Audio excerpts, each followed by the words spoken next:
दुनिया में आज न जाने कैसे कैसे आशिक फिर रहे हैं, आवारा और लफंगे आशिक फिर रहे हैं। उनको दुनिया की मोहब्बत की पड़ी रहती है। अल्लाह अकबर। अगर वो दुनियावी मोहब्बत में पड़ जाते हैं, दुनियावी मोहब्बत में पड़ने के बाद में अगर वो शायरी भी करते हैं तो अपने महबूब के लिए करते हैं और बेतुकी शायरी करते हैं, और इसी मोहब्बत का दम भरते भरते वो दुनिया और आखिरत में जलील और रुसवा हो जाते हैं। ये मोहब्बत ऐसी मोहब्बत नहीं है कि जो अल्लाह और उसके रसूल की मोहब्बत तुम्हें दिला दे। ये दुनियावी मोहब्बत जो है वो ऐसी मोहब्बत है कि तुम्हें दुनिया में भी जलील कर देती है और आखिरत में भी जलील कर देगी।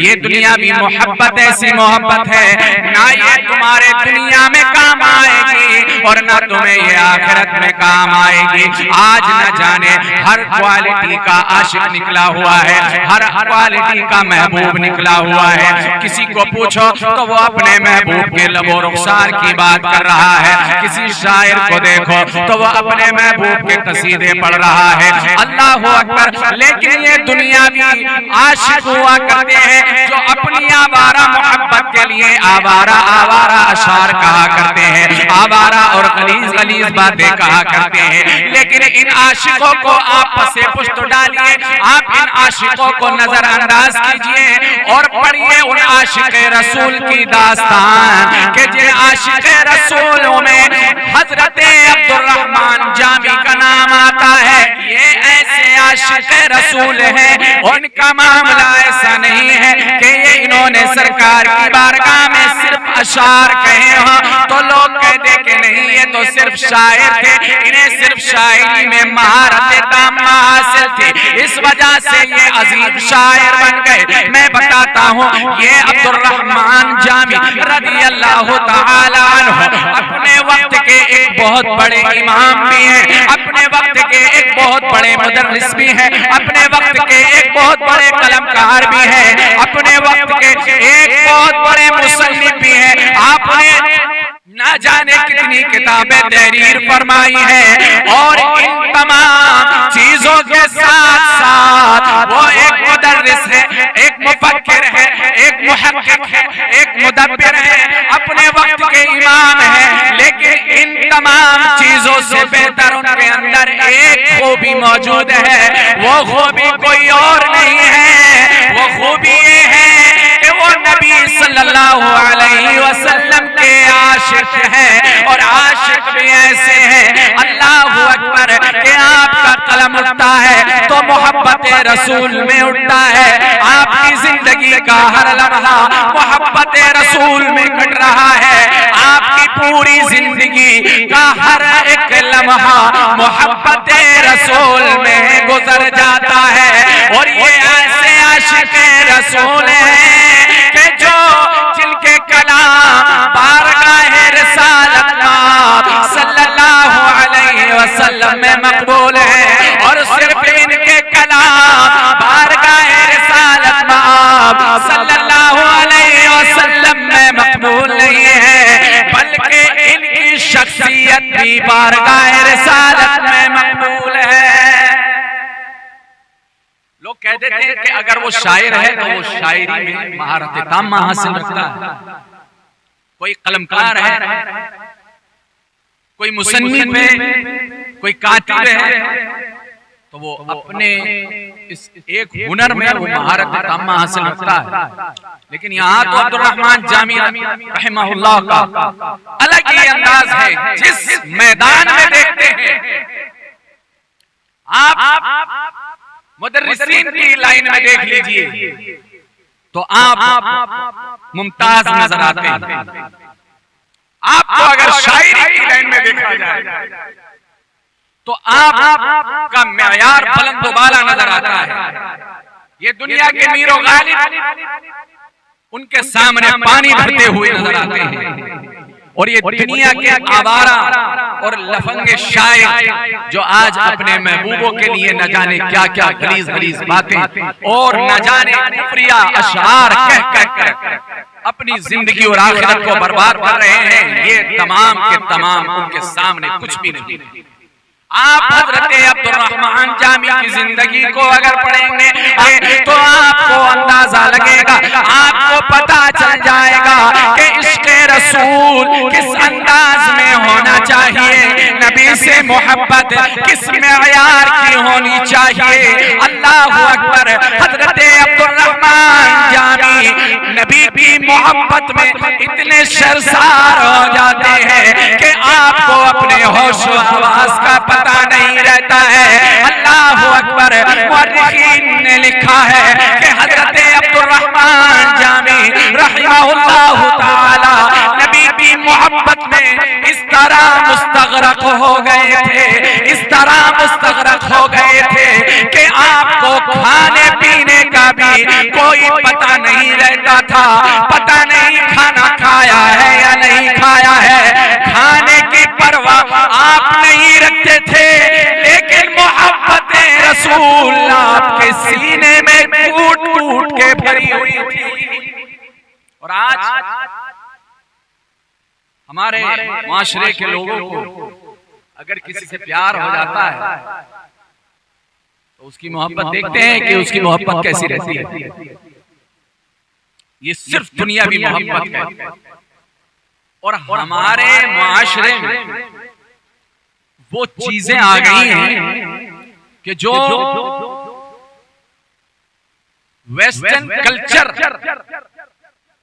जो हमारे माशरे में इसने एंट्री ली है, इसने हमारी जनरेशन को बर्बाद करके रख दिया। रिलेशनशिप के नाम न जाने कौन कौन सा गुनाह आज हमारा नौजवान कर रहा है।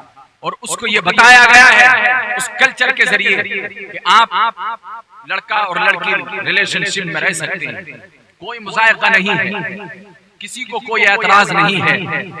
दुनियावी तरीके से अगर देखें तो तुम्हें कोई एतराज नहीं है, लेकिन हमारी शरीयत ने इसको हमारे ऊपर हराम फरमाया है कि एक लड़का और एक लड़की जो आपस में अनजान है, वो रिलेशनशिप तो दूर की बात है, वो आपस में बातचीत तक नहीं कर सकते, आपस में कलाम नहीं कर सकते। और इन्होंने उस हमारी जनरेशन को उस मकाम पर, उस मोड़ पर ला करके खड़ा कर दिया है। अल्लाह अकबर के देखते हैं तो आंसू आते हैं और कलेजा मुंह को आता है कि आज हमारे नौजवानों को क्या हो गया है। आज ये वेस्टर्न कल्चर को फॉलो करने के बाद में अपनी जिंदगी और आखिरत को इस तरह बर्बाद कर रहे हैं कि उसी वेस्टर्न कल्चर को अपनाने के बाद में लड़का और लड़की आपस में सो रहे हैं और शादी से पहले न जाने कितने गलत गलत काम कर रहे हैं और न जाने कितनी कितनी मर्तबा जिना कर रहे हैं। तो ये मोहब्बत तुम्हें अल्लाह से नहीं मिलवाएगी, ये मोहब्बत तुम्हें रसूलुल्लाह से नहीं मिलवाएगी। मोहब्बत तुम्हें दुनिया में भी जलील कर देगी और आखिरत में भी जलील और रुस्वा कर देगी। ना तुम्हें दुनिया में कोई हिस्सा मिलेगा और ना तुम्हें आखिरत में कोई हिस्सा मिलेगा। अल्लाह अकबर। हजरत अब्दुर्रहमान जामी की मोहब्बत देखे सरकार से। हजरत अब्दुर्रहमान जामी के बारे में आता है कि हजरत अब्दुर्रहमान जामी रहमतुल्लाहि ताला अलैह हर साल मदीने शरीफ को, मक्का शरीफ को जाया करते थे, हज करने जाया करते थे। और वहां पर आप सरकार के रोजे पर जब पहुंचते थे तो आप सरकार की बारगाह में खड़े होकर मुअद्दिबाना अंदाज में नात पाक पढ़ा करते थे। नात रसूल सल्लल्लाहु अलैहि वसल्लम पढ़ा करते थे। रिवायतों में आता है कि हजरत अब्दुर्रहमान जामी जब नात पढ़ते थे और जब वहां से रुखसत होते थे तो अपनी मर्जी से रुखसत नहीं होते थे, बल्कि कब्र अनवर से आवाज आती थी कि अब्दुर्रहमान अब जाओ फिर वापस। मुझे वो शेर याद आता है, मेरा गदा मेरा मंगता मेरा गुलाम खुदा करे कभी तैबा से ये प्याम आए। और मैं इस यकीन से आया हूँ कि राज़े से, मैं इस यकीन से आया हूँ राज़े से, वो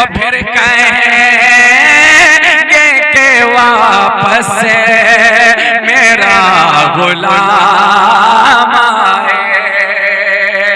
हजरत अब्दुर्रहमान जामी अपनी मर्जी से नहीं आते थे, बल्कि सरकार उनको हुक्म फरमाया करते थे, अब्दुर्रहमान जाओ फिर आना।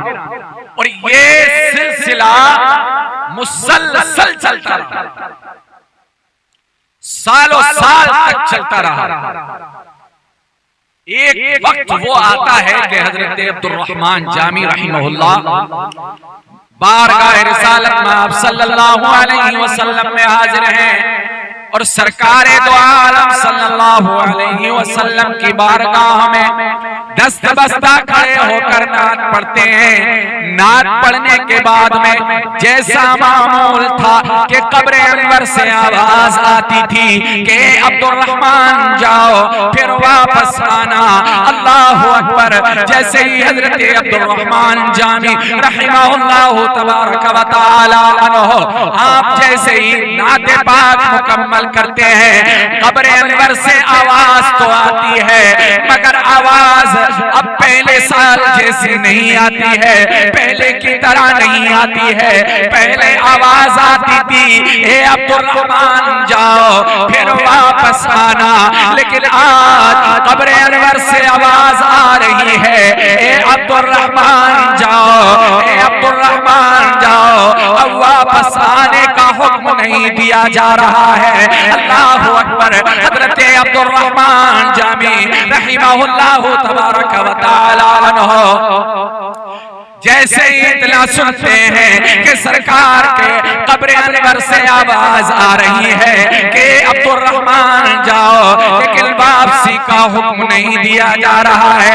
अंदाजा लगाइए कि जो मुसलसल कई साल से जिसको सरकार हुक्म दे रहे हो, जिसको सरकार हुक्म फरमा रहे हो कि अब्दुर्रहमान जामी जाओ फिर वापस आना। अब रसूलुल्लाह सल्लल्लाहु अलैहि वसल्लम के कब्र अनवर से आवाज सिर्फ इतनी आई ये अब्दुर्रहमान जामी जाओ। आप जैसे ही इतना सुनते हैं आप अपने ज़हन में सोचते हैं कि हो सकता है कि मेरा ये आखिरी साल हो। अल्लाहु अकबर। हजरत अब्दुर्रहमान जामी एक तरफ ये सोच रहे हैं, लेकिन एक तरफ ख्याल ये आता है कि कई बारगाह रिसालत में आप सल्लल्लाहु अलैहि वसल्लम में कोई तौहीन तो नहीं हो गई है, कोई ऐसी गुस्ताखी तो नहीं कर दी है कि जिसकी वजह से वापसी का हुक्म नहीं दिया जा रहा है। अल्लाहु अकबर। वहीं खड़े रहते हैं लेकिन आवाज नहीं आती है। कफे दस्त मलते हुए, आंखों में आंसू लाते हुए, रोते हुए मदीने की गलियों से आ जाते हैं। अल्लाहु अकबर। अब जैसे ही ये अपने शहर में आते हैं, जैसे ही ये अपने घर आते हैं, तो अब इनका अंदाज पहले जैसा नहीं रहा है। अब पहले जैसा इनका खाना पीना नहीं रहा, अब पहले जैसे इनका उठना बैठना नहीं रहा, अब पहले जैसा इनका सोना जागना नहीं रहा। अल्लाहु अकबर। मामूल के मुताबिक हर चीज बदल जाती है और ज़हन में सिर्फ एक बात गर्दिश कर रही है, एक ही बात सोच रहे हैं, उसी बात को सोच सोच कर रो रहे हैं। और वो बात यही थी कि अब्दुर्रहमान जाओ, वापसी का हुक्म नहीं दिया है। अल्लाहु अकबर। मदीने की जुदाई में रो रहे हैं, फुरकते मदीना में अपने आंसुओं को बहा रहे हैं। अल्लाहु अकबर। वहीं पर हजरत अब्दुर्रहमान जामी अपने कलम को उठाते हैं और अपनी मोहब्बत को अशआर में पिरो करके कहते हैं, नसीमा जानिबे बतहा गुजर कुन, नसीमा जानिबे बतहा नजर कुन, नसीमा जानिबे बतहा नजर कुन, नसीमा जानिबे बतहा गुजर कुन, से अहवालम मोहम्मद रा खबर कुन, से अहवालम मोहम्मद रा खबर कुन। अब इस आशिक़ रसूल हज़रत अब्दुर्रहमान जामी का ये आलम हो गया है। अब ये हवाओं से बात कर रहे हैं और फजाओं से बात कर रहे हैं कि एक ठंडी ठंडी हवा, ए हवा, अगर तुम्हारा गुंबदे खजरा की जानिब से गुजर हो, अगर मदीने तैयबा से गुजर हो, अगर मेरे महबूब की गलियों से गुजर हो, तो मेरे महबूब की बारगाह में अरीजा पेश करना कि तुम्हारा एक गुलाम है कि जिसका नाम जामी है, जो फुरकते मदीना में शब रोज रोता रहता है, आप उसको अपनी बारगाह में बुला लीजिए, आप उसको अपने कदमों में बुला लीजिए। अल्लाह अकबर। ये आलम आपका मोहब्बत रसूल में है। और आज हमारी मोहब्बत देखिए, आज हमारे नौजवान देखिए, हमारे माशरे का हाल तो ये हो चुका है कि हमें मालूम ही नहीं है कि मोहब्बत रसूल आखिर किस चीज का नाम है। हमें मालूम ही नहीं है कि मोहब्बत रसूल में कितने मजे आते हैं। हमें मालूम ही नहीं है, हमारी जनरेशन को मालूम नहीं है, हमारे मुआशरे को मालूम नहीं है कि मोहब्बत रसूल का जाम पीने में कितने मजे आते हैं, मोहब्बत रसूल में जीने में कितने मजे आते हैं। मोहब्बत रसूल जिसके सीने में पैवस्त हो जाती है, जिसके सीने में पैवस्त हो जाती है, उसकी जिंदगी और आखिरत कामयाब हो जाती है। अल्लाह अकबर। उसका हर लम्हा दुनिया में अच्छा गुजरता है। लेकिन हम नबी की मोहब्बत को नहीं पहचानते, हम नबी से मोहब्बत भी नहीं करते, और करते तो अलग बात है। हमारे मुआशरे का ये आलम हो गया है कि हमें मोहब्बत करने का तो तरीका मालूम ही नहीं है, लेकिन हम मोहब्बत करने का तरीका मालूम भी करना नहीं चाहते। अल्लाह अकबर। हम अब अगर अपने उलमा की बारगाह में अपनी सानुए अदब तय करके बैठे और आप उनसे कहें कि बताइए तो सही, हम अपने सीने में मोहब्बत रसूल की शमा रोशन करना चाहते हैं, तो आपको बताएंगे हमारे उलमा कि मोहब्बत रसूल दुनिया में और दुनिया की चीजों में नहीं है, बल्कि मोहब्बत रसूल अल्लाह अकबर नेक कामों से मिलती है। सरकारे दो आलम सल्लल्लाहु अलैहि वसल्लम की सुन्नतों पर अमल करने के बाद में मिलती है। सरकारे दो आलम सल्लल्लाहु अलैहि वसल्लम की सुन्नतों पर अमल करके उनके अक़वाल पर, उनके अफ़आल पर अमल पैरा हो करके मोहब्बत रसूल का नगीना मिलता है। अब आलम ये हो चुका था हजरत अब्दुल रहमान जामी का। एक तरफ तो ये कह रहे हैं नसीमा जानिबे बथा गुजर कुन से अहवालम मोहम्मद रा खबर कुन, मेरे अहवाल, मेरी हालत मेरे सरकार से कि तुम्हारे जामी का ये हाल हो चुका है, अब उसे खाने पीने में मजा नहीं आता है या रसूल अल्लाह। अब तो वो ये एक ही चीज सोचता है कि कब उसके आका उसको मदीना बुलाए। अल्लाह। और फुरकत मदीना में, मदीने की जुदाई में आपने क्या क्या नहीं किया। आप जाते हैं, एक काफिला जाता है हज के लिए, आप उसके साथ में हो जाते हैं।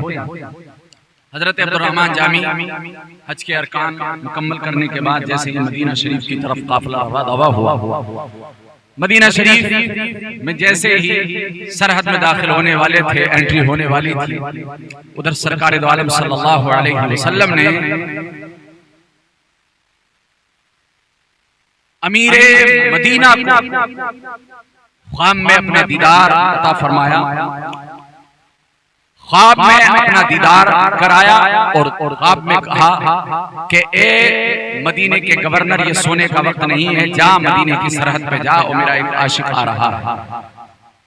एक अब्दुल रहमान जामी नाम का एक इंसान आ रहा है, उसे मदीने में दाखिल मत होने देना। अल्लाह। अरे ये मोहब्बत के सरकार उनके नाम से उनको याद फरमा रहे हैं। अल्लाह। मैं होशो हवास अपने इस बात पे खो बैठा, उसने जो कहा हंसकर आया मेरा बेखुद किए देते हैं अंदाज जाबाना, आ दिल में तुझे रख लूं ए जलवे जानाना, क्यों आंख मिलाई थी, क्यों आग लगाई थी, अब रुख को छिपा बैठे करके हमें दीवाना। अल्लाह। हजरत अब्दुल रहमान जामी के बारे में कहा कि उसको मदीने में दाखिल ना होने देना। अल मुख्तसर ये कि काफिला जैसे आया, काफिले वाले को रोका और तलाशी ली गई। तलाशी ली, मालूम किया कि अब्दुर्रहमान जामी किसका नाम है? कहा मेरा नाम है। कहा तुम मदीने में दाखिल नहीं हो सकते, आपको वापस कर दिया गया, इराक की तरफ आपको वापस कर दिया गया। हजरत अब्दुर्रहमान जामी रो रहे हैं, सिसक रहे हैं, फिरक रहे हैं मदीने की याद में, अपने महबूब की याद में, अपने महबूब की मोहब्बत में रो रहे हैं। हे मुसलमानों, ए लोगों, जरा तुम अपनी आंखों से आंसू बहाकर तो देखो। तुम अगर नबी की मोहब्बत में आंखों से आंसू बहाओगे तो तुम्हारी जिंदगी कामयाब और कामरान होगी। तुम जिंदगी के हर मोड़ पर कामयाब और कामरान हो जाओगे। जरा अपने आंसू बहाकर तो देखो, जरा इस मोहब्बत का लुत्फ लेकर तो देखो। तुमने दुनियावी मोहब्बत के बहुत जाम पिए होंगे, लेकिन मोहब्बत रसूल का अगर जाम पी लोगे तो ये दुनिया के जितने जाम तुमने पिए हैं वो सब जाम एक तरफ है, मोहब्बत रसूल का जाम एक तरफ है। हजरत अब्दुर्रहमान जामी रो रहे हैं, बिलख रहे हैं। आप थोड़ी दूर गए, फिर ख्याल आया कि जब यहां तक आया है तो एक कोशिश और करके देखें क्या जाता है। आदमी जब कोई काम करता है नहीं होता है तो फिर सोचता है कि यार एक कोशिश और कर लूं, हो सकता है इस बार मौका लग जाए, काम बन जाए, बेड़ा पार हो जाए। हजरत अब्दुर्रहमान जामी ने दोबारा कोशिश की तो आप एक काफिले वालों, एक काफिले के साथ हुए और उनसे आपने ये कहा कि मुझे मदीना ले चलो। अल-मुख्तसर ये कि उन्होंने आपको एक संदूक में बंद करके मदीने के अंदर दाखिल करना चाहा, लेकिन उनके गवर्नर ने इतना सख्त पहरा लगा दिया था कि सरकार ने मुझे ख्वाब में आकर के हुक्म फरमाया है कि वो शख्स मदीने में दाखिल नहीं होना चाहिए। तो पहरा चारों तरफ बढ़ गया था, फौज तैनात हो गई। अल्लाह अकबर। एक आशिक को रोकने के लिए अब न जाने कितने फौजी लगे हुए।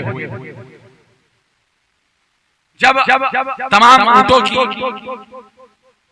तलाशी ले ली गई, एक ऊंट जो है उसको जब बिठाला गया, काफिले वालों ने कहा कि हमें जाने दो, हम तो मदीना जा रहे हैं। कहा कि नहीं, ये गवर्नर मदीना का हमें आदेश है किसी को भी बगैर तलाशी के नहीं भेजा जाएगा, सब चीज चेक की जाएगी, सब चीज की तलाशी ली जाएगी। अल-मुख्तसर ये कि उस संदूक को जब खोला गया तो उसमें हजरत अब्दुर्रहमान जामी निकले, फिर उनको वापस कर दिया गया।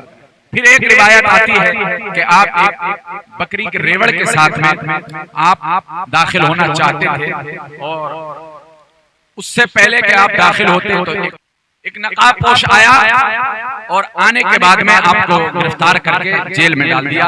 और जब जेल में डाला तो सरकार दो आलम सल्लल्लाहु अलैहि वसल्लम फिर उसको ज़ियारत होती है अमीर मदीना को, और सरकार फरमाते हैं कि तूने जिस अब्दुर्रहमान को जेल के अंदर डाला वो कोई मुजरिम नहीं है, वो कोई चोर नहीं है, वो कोई ऐसा नहीं है कि जिसने गलत काम किया हो, वो मेरा सच्चा आशिक है, उसको रिहा कर दिया गया। अल्लाह, आपको वापस कर दिया गया, रिहा कर दिया गया। रिवायतों में आता है कि आपने मदीने से कुछ दूर रह करके आपने एक पड़ाव डाला, कुछ लोग आपके साथ में थे, उन लोगों के आप अमीर बन गए और वहां आप रहने लगे। मदीने से थोड़ी दूर आपने पड़ाव जो डाला, वहां पर एक शख्स आता है, वो शख्स मालूम करता है कि अब्दुर्रहमान जामी कहाँ है। हजरत अब्दुर्रहमान जामी को इशारा होता है कि फलां शख्स जो है वही अब्दुर्रहमान जामी है और ये हमारे अमीर हैं। आप जाते हैं, जाने के बाद में हजरत अब्दुर्रहमान जामी से कहते हैं कि तुम ही अब्दुर्रहमान जामी हो? कहते हैं हाँ मैं ही हूँ। कहते तुम कौन हो? कि मैं मदीने से आया हूँ। जैसे इतना कहा, देखिए मोहब्बत रसूल सल्लल्लाहु अलैहि वसल्लम, और ये मोहब्बत रसूल ही नहीं बल्कि नबी के शहर से भी मोहब्बत देखिए। अल्लाह अकबर। जैसे इतना कहा, हज़रत अब्दुर्रहमान जामी ने अपना अमामा शरीफ उतार के उसके कदमों पे रख दिया।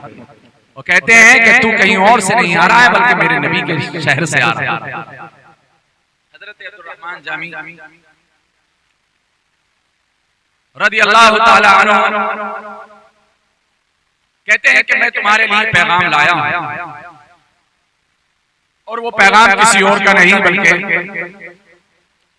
कौनैन के दूल्हा, ताजदारे अंबिया, सरदारे दो जहां, हबीबे किबरिया, हुजूर रहमत आलम सल्लल्लाहु अलैहि वसल्लम का पैगाम। सुनते हैं मचल जाते हैं, दिल बाग बाग हो जाता है, खुश हो जाते हैं और कहते हैं कि बताओ क्या पैगाम है। अल्लाह अकबर। अब्दुर्रहमान जामी कहते हैं कि एक कासिद जल्दी बता, अब सब्र नहीं होता कि वो पैगाम क्या पैगाम है कि जो तू मेरे नबी का पैगाम मेरे पास लाया है, अब बता भी दे जल्दी। अब मेरे सब्र का इम्तिहान मत ले, अब मेरे सब्र को मत आजमा, जल्दी से बता कि कौन सा पैगाम है। अल्लाह अकबर। जैसे ही उस कासिद ने कहा था, ए अब्दुर्रहमान जामी, मैं तुम्हारे नबी का पैगाम लाया हूं, और पैगाम ये है कि नबी दो आलम सल्लल्लाहु अलैहि वसल्लम ने तुम्हें मदीने में आने से मना फरमाया है। ए अब्दुर्रहमान जामी, आपको ये पैगाम ये है कि सरकार ने आपको मदीने में आने से मना फरमाया है। अल्लाह अकबर। पूछना उस आशिक रसूल से कि जो शब रोज मदीने की जुदाई में रहता हो, पूछना उस आशिक रसूल से कि जिसकी आंखों में आंसू रहते हो और वो सिर्फ और सिर्फ नबी की मोहब्बत में रहते हो, नबी की फुरकत में रहते हो, गमे मदीना में रहते हो। अल्लाह अकबर। और उससे कह दिया जाए कि तुम मदीने में दाखिल नहीं होना। जैसे ही इतना सुना, हजरत अब्दुर्रहमान जामी के सीने में तीर जैसा चुभ गया। अल्लाह अकबर। ये बात हजरत अब्दुर्रहमान जामी के तीर की तरह सीने में चुभ जाती है, और जैसे ही ये इतना सुनते हैं आप बेहोश हो जाते हैं। और तारीख में आता है कि आप कुछ वक्त के लिए बेहोश नहीं हुए थे, बल्कि आपको इतना वक्त हो गया था कि आपके काफले वाले ये सोच रहे थे कि अब्दुर्रहमान जामी इंतकाल कर चुके हैं, अब अब्दुर्रहमान जामी हमारा साथ छोड़कर चले गए हैं, अब अब्दुर्रहमान जामी का इंतकाल हो गया है। अल्लाह अकबर। लेकिन जैसे ही होश आता है, हज़रत अब्दुर्रहमान जामी रहिमहुल्लाह तबारक व तआला अन्हु से वही कासिद कहता है, ए अब्दुर्रहमान जामी, तुमने ये तो सुन लिया कि सरकार ने तुम्हें मदीने में आने से मना फरमाया है, लेकिन ये नहीं सुना कि सरकार ने किस लिए मदीने में आने से मना फरमाया है। कहते हैं बताओ वो बात क्या है कि किस वजह से मेरे नबी ने मुझे मदीने में आने से मना फरमाया है। अल्लाह अकबर। अब आशिकी का जब किसी से करते हैं, आप जब किसी से मोहब्बत करते हैं, तो अगर वो मोहब्बत अगर हलाल होती है, अगर वो मोहब्बत अच्छी होती है, अगर वो मोहब्बत अल्लाह रसूल के लिए होती है, तो उस मोहब्बत का इनाम अल्लाह तबारक व तआला जरूर अता फरमाता है। तो हजरत अब्दुर्रहमान जामी तो मोहब्बत कर रहे हैं कौनैन के दूल्हा से, मोहब्बत कर रहे हैं आमना के लाल से, मोहब्बत कर रहे हैं अल्लाह के प्यारे हबीब से। तो हजरत अब्दुर्रहमान जामी को क्या सिला मिलता है, उनके सब्र का क्या फल मिलता है। हजरत अब्दुर्रहमान जामी से वो शख्स कहता है, वो कासिद कहता है, ए अब्दुर्रहमान जामी, तुम्हें सरकार ने इस वजह से आने से मना फरमाया है कि तुम नबी के रोजे पर जब जब आते थे, नबी को नात पाक सुनाया करते थे, हर बार में एक नई नात लिख कर लाते थे। अल्लाह अकबर। और तुम इस बार भी एक नात लिख कर लाए हो। अल्लाह अकबर। अगर तुम मदीने में आए, अगर तुम मदीने में जाते और तुरबते रसूल सल्लल्लाहु अलैहि वसल्लम पर हाजिरी देते, और अगर तुम वो कलाम नबी की बारगाह में पढ़ते, तो अल्लाह के रसूल फरमाते हैं कि मुझे कब्र से निकल करके अब्दुर्रहमान जामी से मुलाकात करना पड़ेगी। अल्लाह। यानी ऐसे कलाम, वो कलाम था क्या? वो कलाम था, तनम फरसूदा जा पारा से हिजरा या रसूल अल्लाह, दिलम बस मुर्दा आवारा से इसिया या रसूल अल्लाह। जो सुए मन गुजर आरी मने मिस्कीने नादारी, फिदाए नक्शे नाले न पुनम जाया अल्लाह अकबर। ये ऐसे अशार जो आज सिर्फ हिंदुस्तान ही में नहीं बल्कि पूरी दुनिया में मशहूर। हज़रत अब्दुल रहमान जामी को वो शख्स पैगाम देता है कि तुम अपने शहर वापस चले जाओ। और सरकार ने फरमाया है कि अब अब्दुल रहमान जामी हमसे मिलने नहीं आएगा बल्कि अब हम खुद अब्दुल रहमान जामी से मिलने के लिए। ये जो लड़की और लड़के की मोहब्बत में आज हमारे नौजवान पागल हो गए, जिनको इस्तिंजा करने का तरीका पता नहीं है और वो अपने बाबू सोना पे अपनी जानें छिड़कने के लिए तैयार है। ये आवारा मोहब्बत है दोस्तों, ये हराम मोहब्बत है दोस्तों। अगर तुम आज ये रिलेशनशिप के चक्कर में पड़कर अगर मोहब्बत कर रहे हो तो ये अच्छा काम नहीं कर रहे हो बल्कि तुम हरामकारी में मुलव्वस हो। तुम नबी की सीरत पर अमल नहीं कर रहे हो बल्कि तुम वेस्टर्न कल्चर को फॉलो कर रहे हो, अंग्रेजी कल्चर को फॉलो कर रहे हो। टीवियां जो तुम्हें जैसा सिखा रही हैं तुम वैसा सीख रहे हो, सीरियल जैसा तुम्हें सिखा रहे हैं तुम वैसा सीख रहे हो, फिल्में देख देख कर तुम अपनी जिंदगी को जो बर्बाद कर रहे हो ये तुम्हें दुनिया में कामयाब नहीं करेगी, आखिरत में कामयाब नहीं करेगी। अभी भी वक्त है कि तुम आ जाओ नबी के दरवाजे पर और कहो मैं मुजरिम हूँ आका, मुझे साथ ले लो कि रास्ते में है जा वजह थाने वाले। ये दिल अभी अगर तुम्हारा मरा नहीं है और अभी अगर तुम्हारा ज़मीर जिंदा है तो आओ सब मिल करके मदीने के सरकार की बारगाह में अर्जी लगाते हैं और आओ सब मिल करके नबी से मोहब्बत करते हैं। इस नबी की मोहब्बत से हमें ये पैगाम मिलेगा, अगर नबी की मोहब्बत हमारे सीने में आ जाएगी तो हम दुनियावी तमाम गलतियों से दूर हो जाएंगे, तमाम हरामकारियों से हम दूर हो जाएंगे, तमाम गलत चीजों से हम दूर हो जाएंगे, तमाम बुराइयां हमसे निकल जाएंगी, हमारी पेशानियों में सजदों की तड़प पैदा हो जाएगी, हमारे दिल में खौफ खुदा पैदा हो जाएगा, मोहब्बत रसूल पैदा